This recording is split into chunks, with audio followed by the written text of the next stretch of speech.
सपनों की छलांग है एक झांसी में रहने वाली प्यारी सी लड़की राधिका की, जो एक जॉइंट फैमिली से बिलोंग करती है। उसके मम्मी पापा हैं, उसके साथ उसके बड़े मम्मी बड़े पापा, उसका एक छोटा सा भाई है और कज़िन ब्रदर्स है दो, और एक दादी है। शुरू कहानी झांसी से होती है, जहां हम दिखाते हैं कि राधिका जो लड़की है, जो मेरा कैरेक्टर है, जो प्रोटैगनिस्ट है, वो बहुत ही स्टूडियस लड़की है, अचीवर है लाइफ में। उसने हमेशा मेहनत करके टॉप किया है हर एग्ज़ाम में, और अब उसने फाइनली इंजीनियरिंग टॉप कर ली है। अब जब उसने इंजीनियरिंग टॉप कर ली है, क्योंकि उसकी फैमिली हमेशा उसे सपोर्ट करते आ रहे हैं, उसे एग्जैक्टली पता नहीं है कि जब उसे ये मुंबई से जॉब ऑफ़र आया है तो कैसा रिस्पॉन्स मिलेगा। ये जो जॉब ऑफ़र आया है उसके लिए मुंबई से, ये उसकी फैमिली के सारे प्रॉब्लम्स को सॉल्व कर देगी, क्योंकि हमें कुछ फाइनेंशियल इश्यूज़ है, स्पेशली कोविड के बाद जो हमारा समोसा भंडार है उसका बिज़नेस डाउन हो गया है। फैमिली ने कुछ लोन ले रखी है जो चुकता नहीं कर पा रहे हैं हम, और घर के छोटे मोटे चीज़ों में जो फिक्स होना चाहिए, कुछ रिपेयरिंग वर्क, सब बहुत सालों से पेंडिंग रही है। तो राधिका ने हमेशा उसी चीज़ को फोकस में रखते हुए अपनी पढ़ाई की कि वो घर की सारी छोटी छोटी फाइनेंशियल प्रॉब्लम्स को सॉल्व कर सके, क्योंकि उसमें वो काबिलियत है कि वो मुंबई में जाके अपनी ड्रीम कंपनी में जाके अपने आप को प्रूव कर सके, और वो हाई पे पैकेज जो उसे मिला है उससे फैमिली के प्रॉब्लम्स को सॉल्व कर सके। तो अब जब वो ये बात एक्सप्रेस करना चाहती है अपने फैमिली से, मम्मी तो कांस्टेंट सपोर्ट सिस्टम रही है। मम्मी ने इनफैक्ट राधिका को जो वो कॉन्फिडेंस आता है घर में अपना आइडियाज़ एक्सप्रेस करने का, वो अपनी मम्मी के वजह से आता है। और राधेश्याम जो पापा है राधिका के, वो इतना प्राउड फील करते हैं राधिका के हर अचीवमेंट में। राधिका को जितनी खुशी नहीं होती, वो उतने खुश हो जाते हैं, वो कूद पड़ते हैं जब राधिका फर्स्ट आती है क्लास में। तो राधिका ऐसी फैमिली से बिलोंग करती है जहाँ लड़के और लड़कों में कभी, लड़कियाँ और लड़कों में कभी फ़र्क नहीं किया गया है, इसलिए उन्हें एजुकेट किया गया है, और राधिका ने अपने आप को प्रूव किया है। लेकिन एजुकेशन तक ही वो सोच पाए हैं, क्योंकि आई थिंक स्मॉल टाउन्स में यही होता है कि जब लड़कों के एजुकेशन की बात होती है तो ऑटोमेटिकली अजम्पशन रहता है कि ये नौकरी करके कहीं जाएगा, शायद बड़े शहर में जाके अच्छी कमाई करेगा, वहाँ घर खरीदेगा, वहाँ सेटल होगा। पर जब लड़कियों की बात आती है एजुकेशन की, तो कहीं ना कहीं बैक ऑफ द माइंड यही थॉट रहता है कि इसे एक अच्छा पार्टनर मिल जाएगा, ये पढ़ी लिखी है तो इसे एक अच्छा मैच मिल जाएगा। ये नहीं सोचते कि करियर में जाके वो आगे बढ़ के वहाँ शायद वहाँ से कमाई करके अपने फैमिली को प्रोवाइड करेगी। वो एज अ प्रोवाइडर लड़कियों को नहीं देखा जाता, और ये कभी राधिका ने इस बारे में सोचा ही नहीं है इस एंगल से। उसने यही अज्यूम कर रखा है कि वही प्रोवाइड करेगी फैमिली को, क्योंकि उसी में वो कैपेबिलिटी है, और मम्मी भी राधिका में वो एबिलिटी देखती है।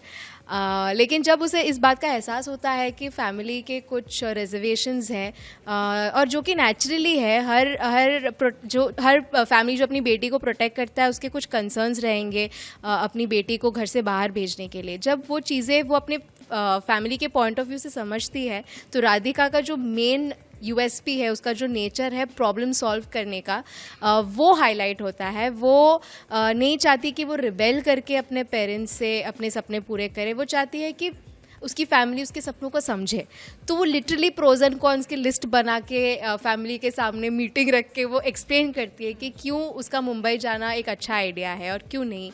लेकिन वो डिसरिस्पेक्ट नहीं करेगी अपने फैमिली को। अगर फैमिली मना कर देती है तो वो नहीं जाएगी, और वो ये बात जानती है, इसलिए वो अपनी जी जान लगा देती है उन्हें कन्विंस करने में कि आप समझो कि मुंबई जाने से क्यों फैमिली के लिए फ़ायदा होने वाला है। तो यहीं से कहानी की शुरुआत होती है, और ये बड़ा टास्क कंप्लीट करने के बाद कैसे एक नए शहर में आकर नए लोगों के बीच में एडजस्ट करना, अपनी फैमिली के साथ टच पे रहना, अपने स्ट्रिक्ट बॉस को हैंडल करना ऑफिस में प्रोबेशन पीरियड के वक्त, और नए लोग जो रूममेट्स हैं जो उससे बहुत अलग है, उनके साथ कैसे एडजस्ट कर रही है, कैसे बदलाव को अपना रही है बिना अपने रूट्स बदले, वो जर्नी हम दिखाने वाले हैं इस शो में। इस कहानी में और इस रोल में मतलब इतने लेयर्स है, और परत दर परत जब बातें सामने आने लगी तो ये बहुत ज़्यादा इंटरेस्टिंग हो गया। सबसे पहले तो मैं थैंक यू कहना चाहूँगा कास्टिंग डायरेक्टर हमारी जैनेट, जिन्होंने मुझे इस रोल के लिए अप्रोच किया, और उसके बाद ऑफ कोर्स हमारे प्रोड्यूसर्स हेरम जी और नीलांजना जी एंड सोनी एंटरटेनमेंट टेलीविज़न, जिन्होंने मेरी एक्टिंग एबिलिटी पे भरोसा रख के मुझे ये किरदार निभाने का मौका दिया। उसके बाद आवर क्रिएटिव टीम, हमारे क्रिएटिव डायरेक्टर हैं यश शुक्ला जी, हमारी क्रिएटिव हेड है Neha Mukherjee ji, and I hope I am not missing out anyone, plus I am coming to that, या हमारे डायरेक्टर सर आरिफ सर और हमारे डीओपी मोहसिन भाई। सो ये जो टीम है ना, वो इतनी स्ट्रांग है, और हमारे प्रिपरेशन की शुरुआत हुई जब हम लोगों ने after we came on board, हम लोगों ने बहुत एक्सटेंसिव वर्कशॉप्स हमारे साथ किए गए, हमारे साथ बहुत सारे रीडिंग सेशंस हुए, हमारे साथ मॉक शूट्स भी बहुत हुए। इन्होंने बहुत सारे मॉक शूट्स किए, इन्होंने बहुत सारे मॉक शूट्स किए, मैं उतने नहीं कर पाया हूँ, लेकिन the thing is reading sessions इतने एक्साइटिंग होते थे। हमारे पास डिक्शन टीचर भी होते थे, और उनके साथ, क्योंकि इसमें हम झांसी के हैं तो बुंदेलखंडी भाषा का टच हमारे हिंदी में है, तो उस पर हम लोगों ने इतना वर्क किया, and they were always there on sets also जब हम शूट कर रहे थे। तो होल प्रोसेस इतना ऑर्गेनिक और इतना इंटरेस्टिंग हो गया कि हम लोगों के लिए मतलब इसे कन्विंसिंग बनाना सिंपल इसीलिए भी हो गया कि हम लोग खुद भी बेसिकली बहुत हार्ड वर्किंग है, थोड़ा खुद के बारे में भी बोलना चाहिए कभी। And we have got a wonderful team. हम हमारे जो बाकी फैमिली मेम्बर्स जो यहाँ नहीं हैं, जैसे मेरे बड़े भाई भाभी, उनके 2 बेटे, तो plus she is a very hard working girl, she is a very hard working and intelligent, and हम as a family actually off the scenes also हमारा इंटरेक्शन इतना स्ट्रॉन्ग है ना कि कई बार सीन्स में बहुत हेल्प करता है हमें, एक्टिंग करनी नहीं पड़ती, अंडरस्टैंडिंग इतना निकल के इम्प्रोवाइजेशंस भी हो जाते हैं। और आई थिंक सारी बातें मैं बोलूँगा तो ये लोग क्या बोलेंगे, इसलिए मैं इनको दे रहा हूँ।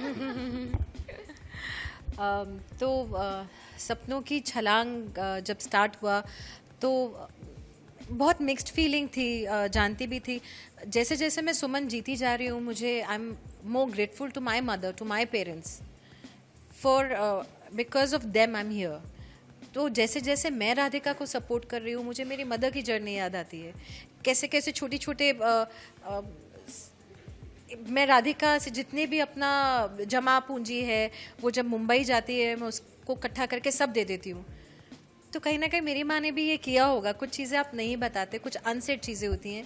सो आई एम सो ग्रेटफुल, और जैसे जैसे चीज़ें अनफोल्ड होती जा रही हैं, रियलाइजेशन आता जा रहा है। क्योंकि as a character, as an actor मैं रिलेट कर पा रही हूँ, तो आई एम श्योर हमारी सारी ऑडियंस करेगी।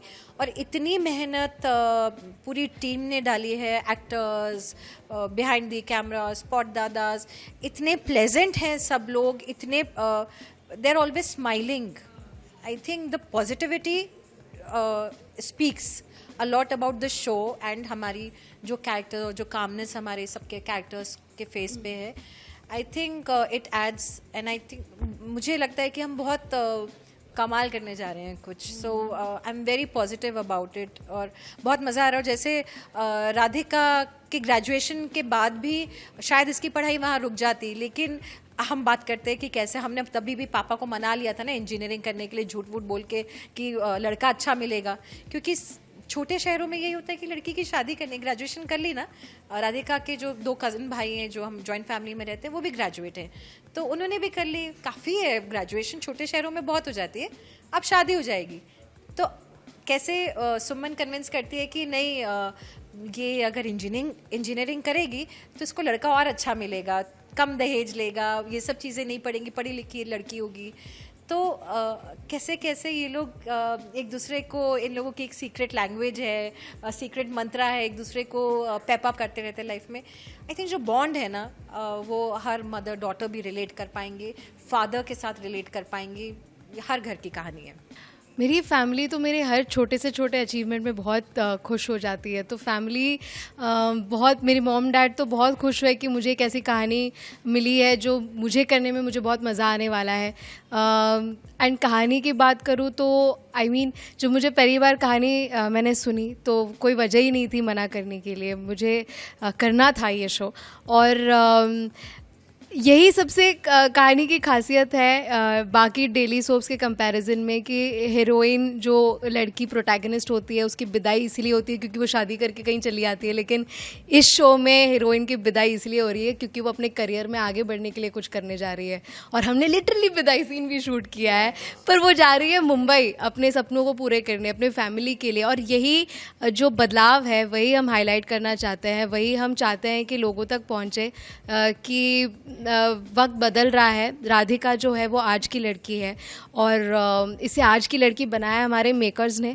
हमारी I think Sony TV and Invictus media works, हमारा जो प्रोडक्शन हाउस है, नीलांजना मैम और हीरम sir, they are a deadly combination. इन्होंने साथ में मिलके एक ऐसा कंटेंट बनाया है जो इतना रियलिस्टिक है, इतना रिलेटेबल है, और इसमें ज़रा सा भी फेक ड्रामा नहीं है, फोर्स्ड ड्रामा नहीं है। कहानी में कहीं पे भी अननेसेसरी ड्रामा ऐड नहीं किया गया है।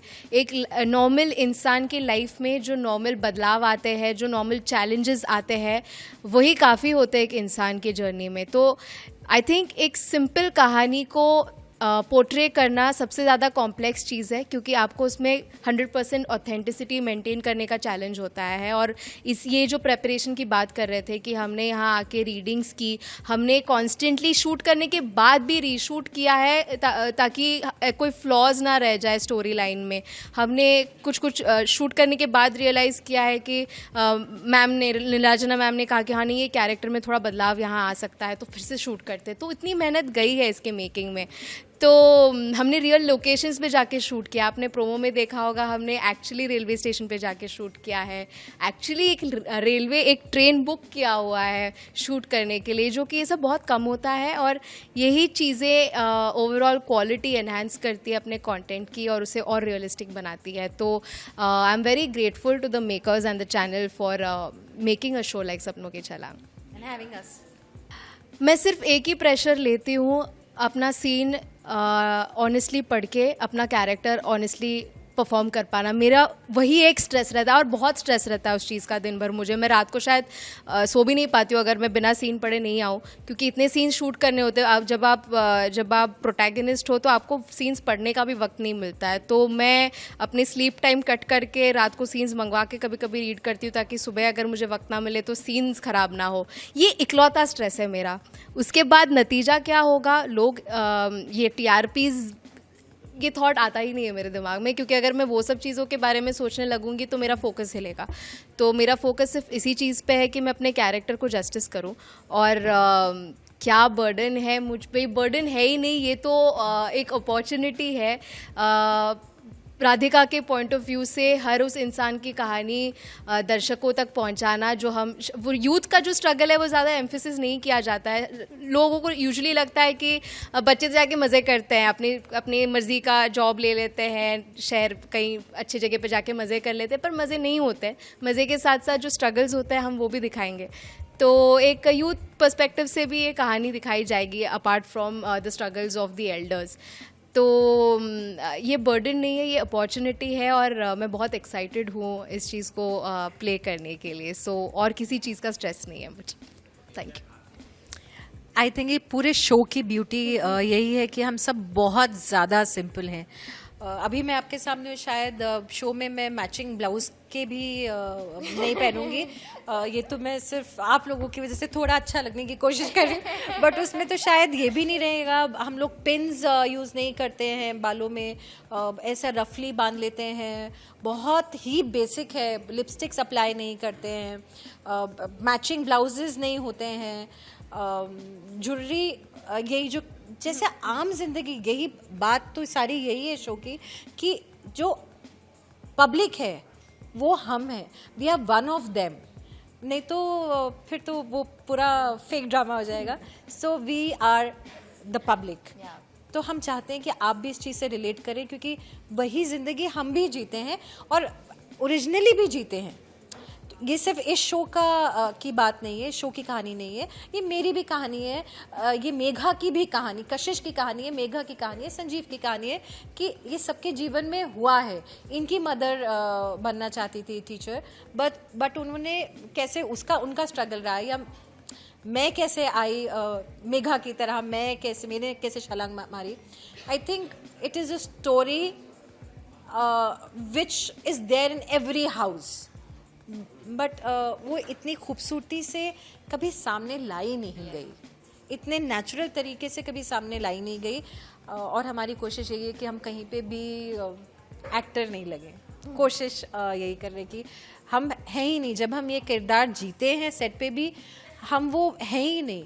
हम अगर एक पॉज भी ले लेते तो हमारे सर कहते तो आप घर पे ऐसे बात करते हैं, हमारे डायरेक्टर टोकते हैं हमको कि आप घर पे ऐसे बात करते हैं, ये सोच के तो मैं ये कह रही थी, ये एक्टिंग होती है। तो हमें हर छोटी छोटी चीज़ पे टोका जाता है और बताया जाता है कि आप एक्टर नहीं हैं, आप सुमन यादव हैं और वो आप नहीं भूलिए। सो आई थिंक ये टीम वर्क है और ये किरदार निभाना किसी के लिए भी, क्योंकि हम ये है नहीं, जीते आए हैं लेकिन सोचते हैं कि एक्टिंग करें, but thanks to the makers. First of all मैं सबको थैंक्स कहना चाहती हूँ, दिल से थैंक यू कहना चाहती हूँ कि आपने प्रोमो को इतना सारा प्यार दिया है। हमारे जितने भी प्रोमोज बाहर आए हैं, जो ट्रेलर बाहर आया है अभी अभी, उससे इतना प्यार और सपोर्ट और एनकरेजमेंट मिल रहा है, तो जितने भी थके हैं उससे कोई फ़र्क नहीं पड़ रहा है, हम और मेहनत करना चाहते हैं इस एनकरेजमेंट की वजह से। So thank you so much for all the love and support that you been giving. And आपसे मैं रिक्वेस्ट करती हूँ कि आप ज़रूर सपनों की छलांग देखिएगा, क्योंकि हम वादा करते हैं आपसे कि एक ऐसी कहानी है जो आपने पहले कभी देखी नहीं होगी टेलीविज़न पे, और आप इससे ज़रूर कनेक्ट करेंगे। सिर्फ आप नहीं, आपके घर वाले भी। तो आप सब साथ में बैठ के 10 अप्रैल से मंडे टू फ्राइडे सपनों की छलांग देखिएगा सोनी टीवी पर।